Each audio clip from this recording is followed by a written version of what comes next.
오늘 읽은 말씀 고린도후서 6장 14절로 18절 말씀을 통해서 신앙 없는 사람들 간의 관계라는 제목으로 하나님의 말씀 함께 나눠보려고 합니다.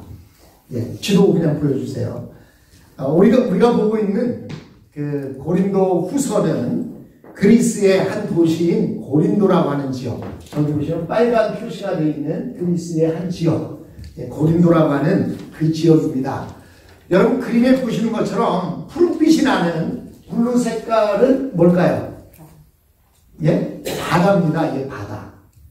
바다가 있는데요. 지금은 우리 주디가 아메리칸 에어라인에서 비행기를 타고 있지만 비행기가 있어서 여기저기 원하는 대로 날아갈 수 있었지만 옛날에는 다른 나라를 가거나 무역을 할 때에는 저 바다를 이용했습니다. 배를 타고 무역을 했기 때문에 배가 닿는 정박할 수 있는 지역들은 다른 지역에 비해서 발전이 훨씬 빨랐고 또 다른 나라의 문물을 많이 받아들일 수가 있었습니다.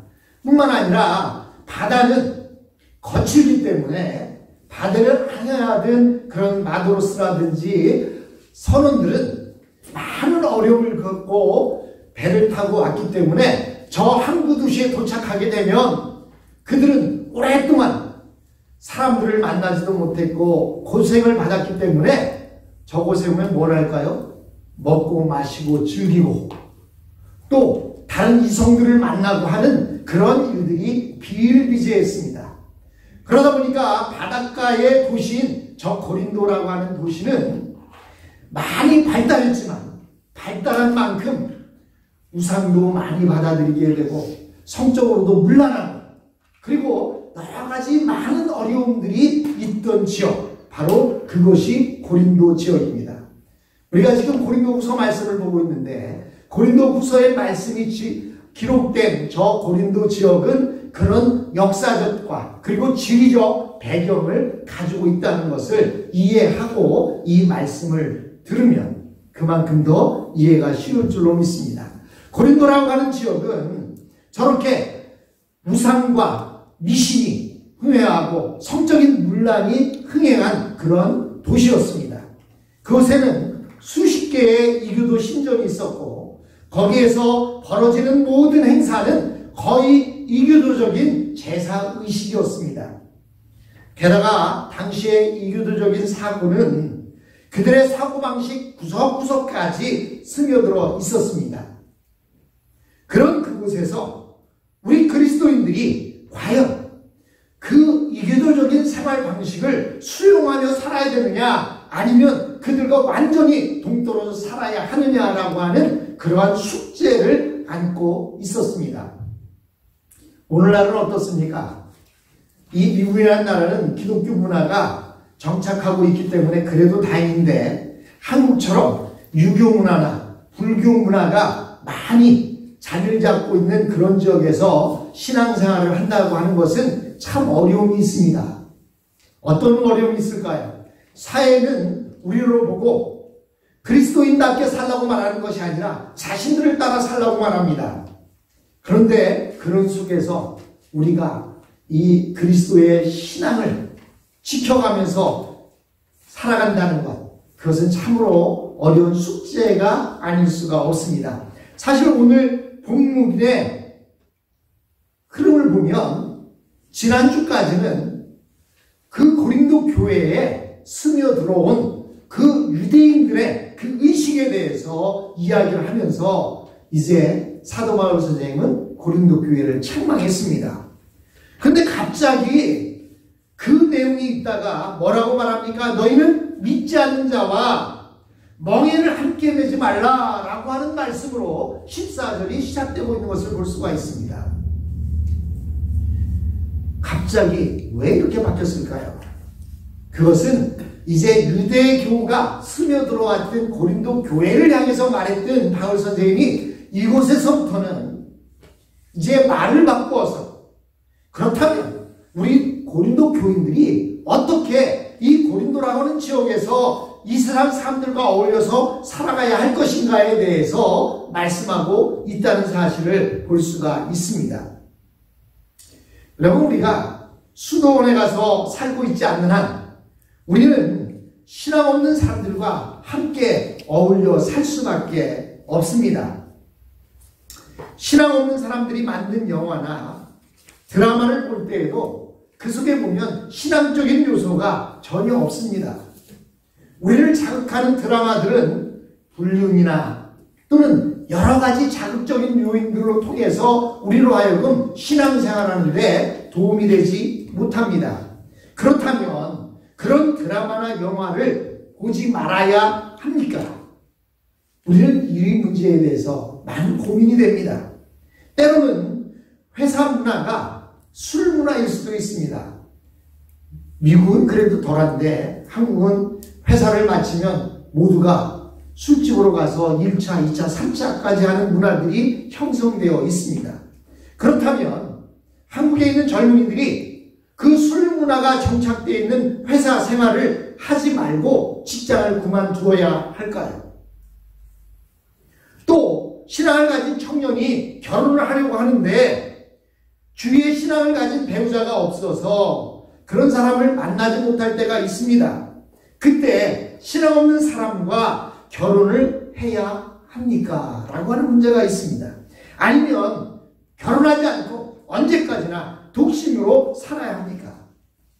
물론 이런 생각들 자체는 상당히 극단적인 성향을 띠고 있습니다. 아무리 불신의 세계에 살고 있다 하더라도 하나님께서는 반드시 우리에게 피할 길을 주시고 살 수 있는 길을 열어주십니다. 그런데 오늘 사도 바울 선생님은 이 부분에 대해서 우리에게 뭐라고 말씀하시냐면 너희는 믿지 않는 자와 멍해를 같이 하지 말라라고 말씀하십니다. 14절에 말씀하고 있습니다. 한 장 더 넘겨봐 주시기 바랍니다. 멍해라는 것이 무엇이냐면 여러분들 농촌에서 살아온 사람들은 알겠지만 쟁기질을 할 때에는 소를 이용해서 쟁기질을 합니다. 그래서 보통은 소가 워낙 비싸기 때문에 소 한 마리가 집 한 채 값이었어요. 그렇기 때문에 소를 저렇게 2마리씩 키울 수가 없었습니다. 그런데 저 중동에서는 밭을 갈 때 2마리의 소를 저렇게 멍해로 위에 양쪽에 엮어놓은 것이 멍해라고 하는 건데요. 저 멍해로 엮여놓고 그리고는 2마리의 소가 쟁기질을 하도록 합니다. 한 장 더 넘겨보겠습니다. 바로 이런 모습입니다. 2마리의 소가 쟁기를 끕니다. 여러분 한 마리의 소를 가지고 쟁기를 끌게 한다면 그렇게 어려운 문제가 아닙니다. 소 한 마리만 바르게 잘 가도록만 한다면 쟁기가 일항을 잘 팔 것입니다. 그런데 2마리 소를 가지고 쟁기질을 한다고 한다면 어떡할까요? 2마리의 소가 한 방향으로 똑같이 갈 때에 저 밭을 이룰 수가 있는 것이지 2마리가 서로 다른 방향으로 간다든지 한 마리는 가려고 하는데 한 마리는 서 있다든지 하면 제대로 밭을 갈 수가 없습니다. 근데 오늘 바울 선생님께서는 우리들에게 말씀하십니다. 너희는 믿지 않는 자와 멍해를 같이 하지 마라. 저 멍해, 목과 목에 연결되어 있는 저것을 같이 하지 말라고 분명하게 선을 그어놓고 있습니다. 우리 그리스도인들이 신앙 없는 사람들과 멍해를 같이 해서는 안 된다고 말할 때 멍해를 같이 매는 것 그것이 도대체 무엇이냐라고 하는데 우리는 질문을 던질 수밖에 없습니다. 물론 여기서 멍해를 맨다고 하는 것은 공동의 책임을 지고 어떤 일을 해나가는 것을 의미하고 있습니다.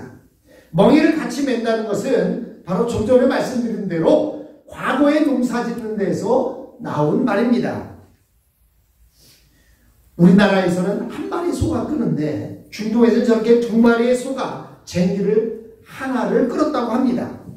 사도 바울이 믿지 않는 자들과 멍해를 같이 하지 말라고 말하는 것은 상당히 넓은 범위에 이것을 적용시킬 수 있는 의도가 있음을 볼 수가 있습니다. 그렇다면 첫째로 사도 바울을 믿지 않는 사람과 접촉해서는 안 된다라고 말하고 있지 않다는 것입니다.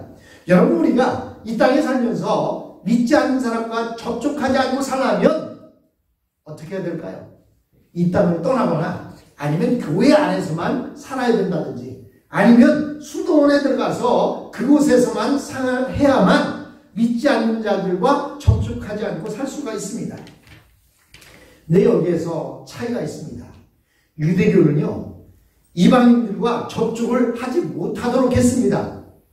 그래서 수가성의 여인을 만날 때에도 그 수가성이 있는 사마리아 지역을 이 유대인들은 지나다니질 않았어요. 북쪽으로 올라가려면 저 수가성을 통과해서 가면 곧장 빠르게 갈 수 있는데, 그들은 이방인들, 믿지 않는 자들, 그 사람들과 접촉하지 않기 위해서 그들은 그 수가성을 통과하지 않고 빙글 돌아서 북쪽으로 오고 가고 했던 것을 볼 수가 있습니다. 근데 오늘 바울 선생님은 말씀하시기를 접촉하지 말라는 게 아닙니다. 이것은 유대교와 분명히 다른 부분입니다. 여기서 우리가 알아야 할 가장 중요한 것은 믿지 않는 사람과 우리 사이에는 영적인 의사소통이나 나눔이 불가능하다는 것입니다. 물론 우리는 신앙 없는 식구들과 한 집안에서 살 수도 있고 또 살아야 할 때도 있습니다. 어떤 경우에는 학교나 직장 기숙사에서 신앙 없는 룸메이트와 한 방에서 몇 달 혹은 몇 년간 함께 지내야 합니다. 또 어떤 경우에는 직장에서 신앙 없는 동료나 신앙 없는 상사들과 팀을 이루어서 어떤 일을, 어떤 프로젝트를 감당해야 할 때도 있습니다. 그렇다고 해서 믿지 않는 사람과 멍에를 함께 메었다라고 말하지는 않습니다. 단지 우리는 그들과 함께 어울리며 이 세상을 살아가고 있습니다. 이것은 우리 그리스도인에게 기본적인 삶의 양식입니다. 우리 그리스도인들이 살아야 하는 환경은 영적인 것이 통하지 않는 세상에 살고 있습니다. 신앙 없는 가족들과 신앙이 전혀 먹혀들지 않는 직장과 사회에서 우리는 함께 살아야 합니다. 그러므로 우리 그리스도인들은 이 세상에서 영적인 필요를 채울 수 있다라는 생각을 하지 말아야 합니다. 어떤 부인은 신앙 없는 남편과 함께 삽니다. 그런데요, 그 남편은 모든 면에 있어서 그 아내에게 너무나 잘해줍니다. 사랑해주고 아껴주고 돌봐주고 격려해줍니다. 하지만 그 모든 것은 다 좋은데 한 가지 답답한 게 있어요. 그게 무엇입니까? 영적인 소통이 잘 안 된다는 거예요. 여러분이 이곳에 와서 미국 남편들과 결혼해서 살면서 느끼는 것 가운데 하나가 참 잘해주고 한국 남자들보다 모든 걸 다 잘해주는데 어느 때는 이 생활 방식이나 사고가 달라서 말이 잘 안 통한다, 참 답답하다라고 느낄 때가 종종 있었을 것입니다. 우리 그리스도인들의 모습이 그렇습니다. 믿지 않는 자와 한 집에 살고 있으면 그가 아무리 잘 사랑해주고 아껴주고 돌봐줘도 모든 것은 다 좋은데 한 가지 답답한 게 있어요. 그게 무엇입니까? 영적인 소통이 잘 되지 않는다는 것입니다. 그러다 보니까 너무나 답답합니다. 오늘 여기 주디가 와 있는데 주디는 승무원으로 비행기를 오래 타고 있었습니다. 제가 한국에 가는데요, 비행기를 타고 한국에 가다 보면 제일 답답한 게 뭐냐면 옛날에는요, 도대체 지금 어디쯤 날아가고 있나, 언제쯤 도착할까, 그게 참 의문이었어요. 그리고 이게 언제쯤 도착한다고 알면 그때는 방에서 이제 얼마 남았구나 하고 기다리는데 아무것도 모른다면 얼마나 답답하겠습니까? 근데 요즘은요, 각 비행기마다 의자에 스크린이 있어서 그곳에 지금 어디쯤 날아가고 있고 몇 시간 날아왔고 몇 시간 뒤면 도착한다라고 하는 것이 잘 보여집니다. 그러니까 그것을 보면서 이제 얼마 안 남았구나 생각하면서 긴 시간을 보냅니다. 달라스에서 한국까지 가려면 인천공항에 도착하는데 한 14시간이 걸려요. 그 14시간 동안 답답하게 가는 것보다 지금쯤 얼마쯤 날아왔다라고 하는 것은 참 우리에게 기쁨을 주기도 합니다. 그런데 우리가 이렇게 영적으로 어떤 상태에 있느냐라고 하는 것을 아는 것은 물질의 필요나 또는 육체적인 휴식보다 더 중요합니다. 내 영적 상태가 어떤지를 아는 것이 참으로 중요합니다. 그런데 같은 그리스도인들을 만나면 그와 대화를 통해서 나는 내가 신앙이 너무나 부족하구나 이런 것을 발견할 수 있는데, 믿지 않는 사람과에서는 그런 것을 전혀 알 길이 없습니다. 뿐만 아니라 그들에게 도움을 받을 수도 없습니다. 그리고 우리의 신앙을 이야기하면 믿지 않는 사람들은 저 사람은 신앙에 미친 사람이다 라고 말할 수도 있습니다. 그래서 우리가 믿지 않는 사람들과 이야기할 때 가장 중요한 것은 바로 상식입니다. 우리가 아무리 하나님의 뜻을 이해하고 믿지 않는 사람들에게 말한다 하지만 믿지 않는 사람들은 알아듣지 못합니다. 그러나 상식을 갖고 이야기하면 그들은 이해해 줄 뿐만 아니라 어떤 경우에는 감동까지 받습니다. 이처럼 우리가 믿지 않는 사람들과 생활할 때 가장 중요한 것 가운데 하나는 건전한 상식을 사용하는 것입니다. 그러면 이 세상 사람들로부터 신뢰와 존경을 받을 수 있습니다. 반면에 자신의 믿음을 상식으로 표현하는 데 실패하는 사람들은 아무리 신앙이 좋아도 많은 사람들에게 광신자나 사회적 부정가로 이렇게 취급받을 수가 있다는 사실입니다. 두 번째로 바울 선생님이 이곳에서 우리에게 말하고자 하는 것은 이 세상과의 관계에 있어서 하나님과 우리의 관계에 영향을 끼칠 정도가 되어서는 안 된다라고 말하고 있습니다. 멍에는 어떤 방향으로 함께 가도록 만들어줍니다. 두 마리의 소는 멍에를 같이 메고 아무렇게나 돌아다니는 것이 아닙니다. 그들은 같은 방향으로 나아가야 합니다. 모든 그리스도인들은 하나님을 향해 나아가도록 되어 있습니다. 그런데 하나님께 나아가는 것을 방해하는 세상적인 관계가 있다면 그것은 잘못된 멍에를 메고 있는 것입니다. 예를 들어서 우리가 영화를 볼 수도 있고 드라마를 즐길 수도 있습니다. 그러나 그 재미에 빠져서 하나님과의 관계에 영향을 미친다면 그는 지금 잘못된 멍에를 메고 있는 것입니다. 물론 이성 교제에 있어서도 상대방이 신앙생활을 하지 못하게 하고 당신의 양심을 자꾸 고통스럽게 만든다면 그 사귐이나 교제는 지혜로운 것이 아닙니다. 여러분, 믿지 않는 자와 멍에를 메는 가장 대표적인 예가 바로 믿지 않는 사람과 결혼하는 것입니다. 부부는 같은 멍에를 메고 사는 사람입니다. 물론 남편이나 아내 한쪽만 신앙을 가질 수는 있는데 한쪽에서 상식 없이 미신적인 방향으로 끌고 간다면 다른 한쪽은 따라갈 수도 없고 거부할 수도 없고 결국 고통에 빠지게 될 수밖에 없습니다. 여러분, 부부 생활은, 결혼 생활은 행복을 위한 것이지 전쟁터가 아닙니다.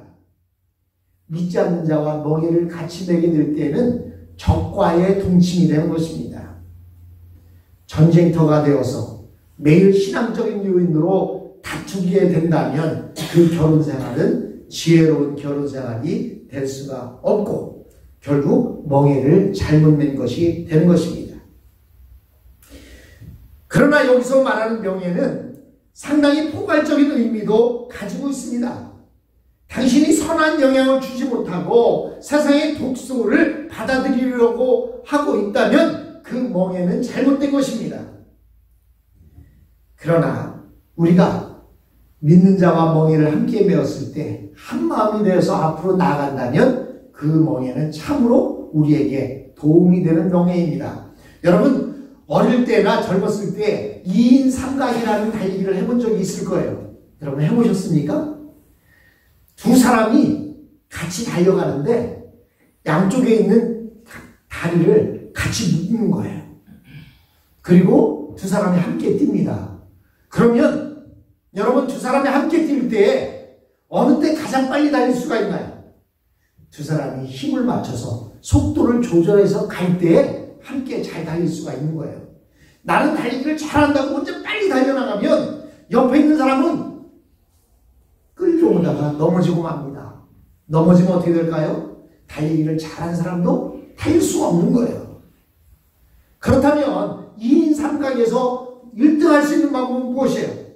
함께 속도를 맞추고 박자를 맞춰서 하나 둘 박자에 맞춰서 같이 발을 내디딜 때에 그들은 이길 수가 있는 것입니다.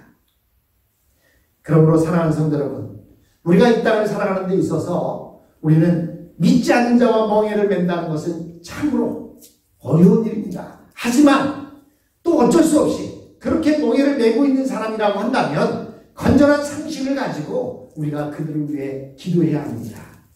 그리고 세상에 나가서 생활할 때 믿지 않는 자와 멍에를 함께 메려고 하지 마세요. 저도 한국에서 있을 때 사업이라는 것을 해봤습니다. 비즈니스를 하는데 믿지 않는 친구와 동업을 한 적이 있어요. 너무나 힘들었습니다. 결국에는 그 회사가 쪼개지고 마는 그런 결과까지도 경험했는데 여러분들도 아마 그런 많은 경험이 있을 것입니다. 그렇다면 함께 믿음 안에서 멍에를 메고 나아가야 되는데 어떻게 해야 되느냐? 속도를 조절해야 합니다. 믿음이 좋은 사람은 내 믿음만 생각해서 믿음이 약한 사람을 억지로 끌어당기거나 끌고 가려고 해서는 안 돼요. 함께 보조를 마치고 함께 박자를 맞춰서 나아갈 때 우리는 앞으로 나아갈 수가 있는 것입니다.